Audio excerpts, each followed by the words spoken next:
ડીજીપીના આદેશ બાદ police action મોડમાં આવી ગઈ છે. સુરત પોલીસે સંવેદનશીલ વિસ્તારમાં કોમ્બિંગ હાથ ધર્યું છે અને 250થી વધુ અસામાજિક તત્વોના ઘરોમાં પણ જઈને તપાસ કરી છે.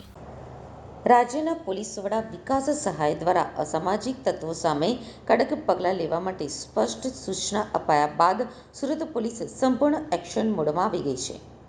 સુરત શહેરના વિવિધ વિસ્તારોમાં સતત અસામાજિક તત્વોની હિલચાલ ઉપર નજર રાખવામાં આવી રહી છે. અમરોલી કોસાડ આવાસમાં સફળ કોમ્બિંગ ઓપરેશન બાદ હવે ઉધના વિસ્તારમાં પણ આ અભિયાનને તેજ કરવામાં આવ્યું હતું. ઉધના પોલીસ સ્ટેશન દ્વારા રાત્રિ દરમિયાન અચાનક કોમ્બિંગ હાથ ધરાયું હતું, જેમાં 40થી વધુ પોલીસ કર્મીઓ જોડાયા હતા.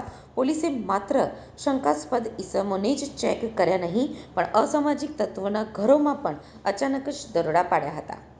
તડીપાર કરાયેલા અને પાસા લાગેલા ઇસમોની વિગતવાર તપાસ કરવામાં આવી હતી, જેથી શહેરમાં કાયદો અને વ્યવસ્થાને વધુ મજબૂત બનાવી શકાય.